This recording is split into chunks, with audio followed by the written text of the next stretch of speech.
For folks who may not know, before we dive into your career, which I'm absolutely fascinated by, can you talk with us a bit about what the Secretary of State position is, what you would be responsible for, and why this position is absolutely critical to the correct and proper functioning of government in our society? Sure. Thanks, Lurie, for that. And thanks for the reading the bio. I always feel a little funny about people reading my bio out loud, but thank you for that. The role of Secretary of State, first of all, it does vary a bit state by state. It can depend. It's not the same exact role for every state. So I want people to understand that, but a lot of things are fairly common. In the state of Georgia, it is an elected position, and that is a statewide elected position. Every registered voter in the state can vote for this office. The office itself, I like to tell people, is not a legislative role, meaning that it's not a role where you're voting on this or voting on that, right? As far as the role itself, it is an executive constitutional office within the state of Georgia. It is an administrative executive role, which is much more to akin of having like a federal cabinet type position, right? So you will have a budget, you will have staff and goals. And my goal is clear as Secretary of State is to make sure that we have fair, free, secure, and effective elections. If I had to say a goal, it would be to have some of the largest voter turnout in modern history in the state of Georgia. That's what I want to accomplish first and foremost from a goal setting perspective. But to dive into a little about your question about the overall role, it is a varied role. We do talk a lot about elections, election security, the importance of defending democracy, and protecting voting rights. And by gosh, that is very important, right? We cannot underestimate that. But there are other areas within the Secretary of State's office that are important as well. Within the state of Georgia, besides the elections division, we also have corporations division. So the Secretary of State's office is responsible for providing the functionality, the capability for every business in the state to get registered and essentially carry out the business of companies throughout the state of Georgia. So if you're a sole proprietor, LLC, a S corp, a C corp, you have to register with the state of Georgia. A lot of people think from an IRS perspective, right, and getting your EIN or whatever it may be, and to do that too. But you have to register with the state of Georgia. So Secretary of State's office is responsible for that. The state's office also responsible for the licensing division, which is a very important division as well, because there's 42 professional boards. If you can imagine, from nurses to chiropractors to architects, all of these professional licenses, things that you need a professional license to be able to conduct business in the state, not even as a business owner, but as a licensed practitioner. The Secretary of State's responsible for, has oversight over 42 of those licensing boards. So ensuring those licensing boards are kept up to date and that, our licensed professionals are some of the best in the country. That's probably at least another major role. Besides that, there's other things that they're responsible for, from cemeteries to state archives to the protector of the state seal of Georgia, right, is the Secretary of State's office. So it is very much an administrative role that's responsible for a lot of functions across the state. And these are all functions that, frankly, the state would not be able to run without. If you're not able to, if you're in a licensed profession and you're not able to secure the license, that would be problematic. If you are trying to set up, you want to move out of your kitchen from, making your grandma's hot sauce recipe on your stove, and you actually want to formalize that and create a corporate business entity and get access to the benefits that would come with that transition, you got to be licensed with the Secretary of State. Right. And so we're clear that, and one of the reasons I'm so glad we were able to start here is because, frankly, a lot of people have no idea what the Secretary of State actually does, either in the state of Georgia or in their own states. And yet we got a lot of information about the importance of secretaries of state over the course of the last election. You are going to be, I believe, on the same ticket as one Stacey Abrams, who is running for governor in the great state of Georgia. We are huge fans of her work here. In my mind, she's kind of like the voting rights general, and we kind of just watch what she's setting in terms of barometer, and then activists, sort of align themselves on either side of that. But we had an opportunity to see the importance of the Secretary of State in the last election election when it came time to make a decision about how elections management was going to be, how it was going to be approached, or what philosophies were going to be sort of the guiding philosophies for determining what was going to be a fair election in that space. Talk with us about your level of confidence that the current occupant of this seat has a structure such that there will be an equitable shot for someone like yourself to run for this position. You know, we were very concerned that former, I almost called her Governor Abrams, that at the last time she was running, there was a lot of machinations within this office and between the governor's office and the Secretary of State's office. Talk with us about, particularly from your vantage point as a cybersecurity expert, which features prominently when we're talking about elections administration. If you could speak with us about your confidence about the way elections are currently being run in the state of Georgia, and whether or not Georgia voters should be paying much closer attention to the administration of this upcoming election than perhaps they already are. Sure, thank you. Well, you can call her Governor Abrams. Let's speak it into existence. Let's just do it. Yeah. Okay, Governor Abrams. Because it's coming.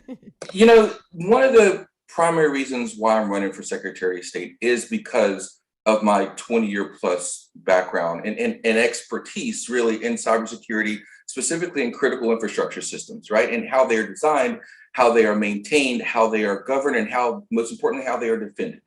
And you're exactly right. There's just been what I just consider a lack of trust, a lack of faith that we have in our election systems. And it's not just coming from one side or the other. This is a concern that everyone has with our elections, and with good reason. Let's call it like this, with very good reason. There has been problems back for several elections about, whether it's Russian interference, and Russia's raised their head again, obviously, with what's going on in Ukraine. So there's been Russian interference. There's been challenges now that we have domestically, right? There are people that are actively talking about, hey, we have to go in and we have to take over local election boards. That's very scary, considering we're on the heels of the January 6th insurrection and what happened there.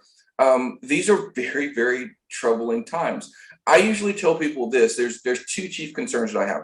One is the very realistic aspect that there are types of voter suppression and voter subversion going on from a strategic, almost institutional, systematic type way of how to craft policy and how to execute in ways that may be legal. Well, remember here, we're not, this aspect is not talking about people doing illegal things. They're talking about working within the framework of the law to be able to do nefarious type things to make it harder for people to vote, and primarily make it harder for Black and brown people to vote.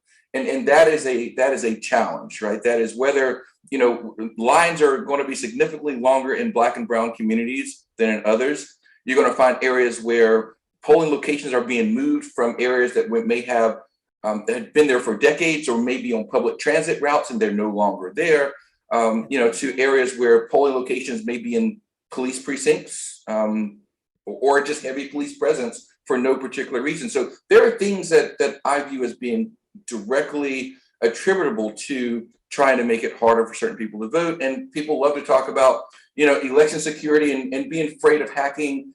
And there are legitimate concerns out there. But there's also what I tell people is making it harder for people to vote does not improve election security. And we have to make sure we don't falsely tie those two together, because it is used to further limit the ability for people to have their voices heard, right? Oh, we can't do this or that because there's going to be security risk. Therefore, I work in this space. I have a unique expertise in dealing with these systems and understanding how we have to have risk mitigation, right? And understand that we are continually ensuring that we are safeguarding our elections, we're safeguarding our data, we're safeguarding our people. But at the same time, we're doing everything we can to ensure that we're expanding access to the ballot and making it easier for people to vote without undue burden, delay, or intimidation. Now, the other half of that is what I call just incompetence. And this is where you have people that are responsible for a statewide election system. In most areas, the largest state-run IT deployment that they have. And they have people running that and in charge of that, having oversight that has no idea, no understanding about how critical infrastructures work. And we see this play out where you see this gap between policies that are being set and the ability to be able to implement those changes or those things are being put in place. And we've already seen it here in this election. To get to your point about that, is that already during early voting has already started in the state. And we have seen incident after incident where people are being turned away from the polls. They're seeing delays. We've had situations where people are going to vote and all of the options to vote were not even on the ballot because of a problem that the Secretary of State had with updating the correct databases to make sure things were done. We've seen situations where the current Secretary of State. This is happening right now. This is happening last week, right? Where we have an online portal that says site is down for maintenance. We're working hard to have it ready for future elections. We're like, what is future elections? We need it now. Wow. You know, we've had situations to where certain machines just aren't functioning, again, which can cause more delays. We've had election workers that have quit right on the spot because of frustrations that has came from a lot of this. And again, I have a distinct understanding of how systems should be rolled out, you know, how people should be trained, how you have redundant and backup systems. And those things just simply are not being done. They're not being done to the level that the people of Georgia and citizens of America deserve. I want to sit here for a minute because what you just said really creates a remarkable contrast, all right, of sorts. And correct me if I'm wrong, but I believe the current occupant of this position that you're running for is running again. Is that correct? That is correct. Okay, so the current occupant who has demonstrated a clear inability to effectively manage the current election where they are running, the current occupant who has administered an election that has as many problems as you have just outlined, clearly demonstrating their inability to do this job well, having the nerve to want to run again. Talk with us about what an effectively run election system would look like in the state of Georgia under your leadership. We're seeing right now, as you noted, people being turned away, can't find them on the polls. The poll sites are moving. And it's amazing to me that one of my colleagues has always said one of the best forms of voter suppression is to allow people to stand in line, get to the point where they're about to think they're getting their ballot, and then tell them, oh, you're no longer registered. You're no longer here. That is one of the most effective forms of voter suppression because they're not likely going to come back. They're not likely to take the steps to remedy what created that failure or discrepancy in the first place. And you will be able to effectively nullify their vote simply by not having them listed properly within the poll book. So this is a remarkable contrast because we're seeing failure after failure with the current administration, the current occupant of this position. What would elections administration look like with someone like yourself, Dr. Owens? And need I remind the audience, a cybersecurity expert who has overseen international projects of this type and even those that are more complex. What would a well-run elections regime look like under your leadership when you are Secretary of State for the great state of Georgia? Thank you for that question. First and foremost, it is about leadership and about accountability. Now, it is true that Georgia has 159 counties. Some of them are very large, some of them are very small. But the challenge comes in, like I said, first and foremost, accepting leadership and accountability for what happens and ensuring that we're getting all 159 counties on the same page with a framework that can work for everyone, but at the same time that has the flexibility to be able to accommodate the various sizes of population that we have across the state. But that does not change the framework of the people, processes, and tools that must be put in place to ensure that we have fair, free, secure, and effective elections. I do believe that we have to have an end-to-end audit of those processes, of those tools. And yeah, we'll go back and take a look at every aspect of that, but also pouring into the people. You know, a lot of challenges we saw during COVID was a lot of our election workers were of a certain age where they were very concerned about COVID, and that's right. It rightly effective, but it also showed a vulnerability we had, right, where having election workers that were prepared and being ready to actually administer elections. You know, they're woefully underpaid, so I think we need to look at being able to address that. But we have to look at this as truly critical infrastructure. You know, in 2018, President Obama then said that election systems is part of our critical infrastructure. The same way that our electrical grid, the same way that our water treatment plants, the same way that our nuclear power plants are. Elections have to have that same level of oversight. They have that same level of responsibility and the same level of expertise. I don't know about you, but I would be scared out of my mind if I found out that our nuclear power system was being ran by someone who was, a car salesman that got elected to the job. It blows my mind the fact that, we will talk about electing someone to be the head of the EPA who doesn't believe in environmental protections. Someone who's responsible for a national forestry system that wants to clear cut mountaintops. But when it comes to our election systems, we've been willing to elect people to the role of our most critical aspect of our democracy that has no understanding of how the deployment or the security of those systems actually work. So I will ensure that we have end-to-end processes that people can trust. We do have to rebuild the trust and faith that we have. No matter how people vote, if they want to vote by mail, if they want to vote on Dropbox, they want to vote early or show up the day of election, we want to make sure that it's a smooth process for them. Things like websites being down, look, you have 364 days to prepare for this. It is absolutely absurd. There is no reason as to why someone goes to a website, and just last night I was looking at this, people are still trying to view their sample ballots. And being able to view a sample ballot beforehand is vitally important just so you can do your research, so you can know who's going to be on your ballot. And we're not talking about Stacey Abrams or Senator Warnock. We're talking about down ballot for people. We want to encourage people to do their research on candidates. Without a sample ballot, that gets very hard to do. And the Secretary of State's office is either completely non-responsive, or they'll say something like, "Oh well, turn off your blocker. It's no problem at all. You just have your pop-up blocker on, and that's why." Well, I'm going, if you know that this is a problem, find an alternative solution. You can't tell 10 million people, right, via Twitter that, "Oh, we'll turn off your pop-up blocker." If you knew this was going to be a problem, that's what test trials are for. That is why we run beta testing, to prepare for this type of thing. And if we know that's a situation, you find a workaround. We have to make it easier for people to vote. We have to have accountability from the Secretary of State's office. No more kicking the can down the road to the local offices, to local election boards. As a matter of fact, we need to be supporting them. We need to be bolstering them to help them be able to perform this job. It's not easy for a lot of elected officials, a lot of election workers that are out there, and a lot of poll workers who are taking time away from their regular jobs, or they may be retirees, that are willing to come in and work for the common good, for the democracy of this country, to basically volunteer their time. We have to make it easy for them. And then the last thing is, we have to continue to secure our elections. We have to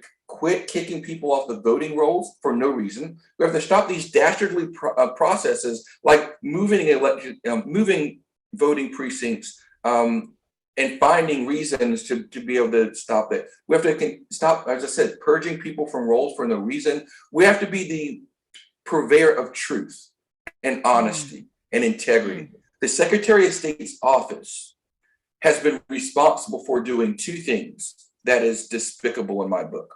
They have used our tax dollars to make it harder for people to vote.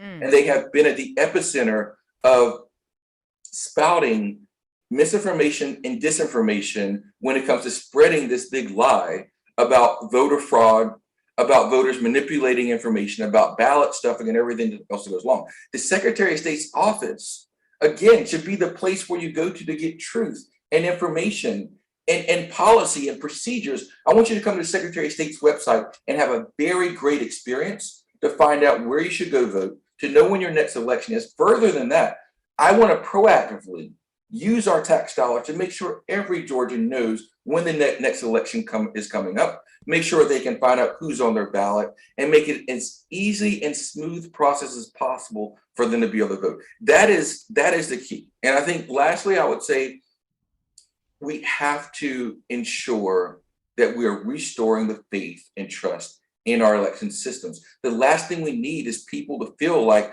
they can't trust the system, because what happens then? They don't show up to vote. They just simply don't vote. I want to be the chief democracy officer of the state. I want to ensure that we're upholding voting rights, and you mentioned before about Leader Abrams, who hopefully will be the next governor of the state. And I want to be her consummate wingman, Stacey is going to continue to talk about why voting rights is the ultimate important aspect, following in the footsteps of the late John Lewis. right, about how important this tool of voting is. And Stacey's going to continue to lead that fight.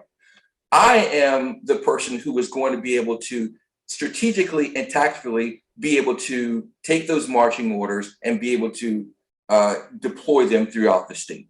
You know, I come from a background where I'm able to execute. The role of the Secretary of State has to be one where they can execute and be able to see a mission through. You know, I joined the Marine Corps when I was 17 years old. I've served under Republican presidents. I've served under Democratic presidents. What I know is that the mission has to stay true.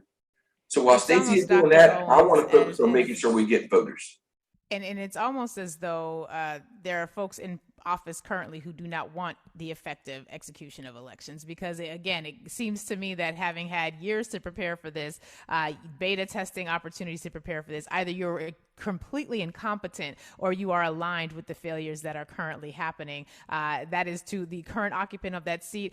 My final question for you in just a minute or two that we have left. This is Urban View. And so the real concerns that we have are those that are specific to the communities of African descent in addition to others. How will voters of African descent and voters of color in the state of Georgia benefit from having someone like you in that position? I'm going to talk very briefly about something that's really important to me as it relates to the entire Secretary of State's office. And this is kind of a continuation of what we've seen from years of discrimination within our African-American communities and over to our Latino communities as well. And I'll speak to the aspect of mass incarceration and what that's meant. So in the state of Georgia, what many people don't realize is that once you have finished serving your time and you are no longer on parole or probation, you're off of papers, your right to vote is immediately reinstated. You just have to go and re-register to vote. And it's been a travesty that we have not talked about that more. And we've left hundreds of thousands of people disenfranchised from the ability to be able to have their voices heard. And I've knocked on thousands of doors across the state and more. Far too many times I've heard people say, you know, that sounds great, Michael. I love what you're saying. But you know what? I did a bid back in '82. I can't vote. And I'm like, no, that's absolutely not true. So as Secretary of State, I want to make sure that we are communicating to those people who have been disenfranchised to let them know you can get registered to vote. And that also goes over to the other aspect of the Secretary of State's office, which is, we talked earlier about the licensing division, right? And through a lot of these licenses are closed off to people who have been incarcerated. I want to look and see what we can do to expand that back out. You know, if you served your time, rightfully or wrongly accused and indicted, but now it's time to help reintegrate you into society. The best way to do that is to make sure that the full opportunities of this state and the career paths are available and open to you. I want to make sure we explore that more. I want to fight for the size of those people whenever I'm the Secretary of State. He is Dr. Michael Owens, running for Georgia's Secretary of State. And clearly, it is imperative that we have some folks in that position who actually believe that everyone who should have the right to vote actually does.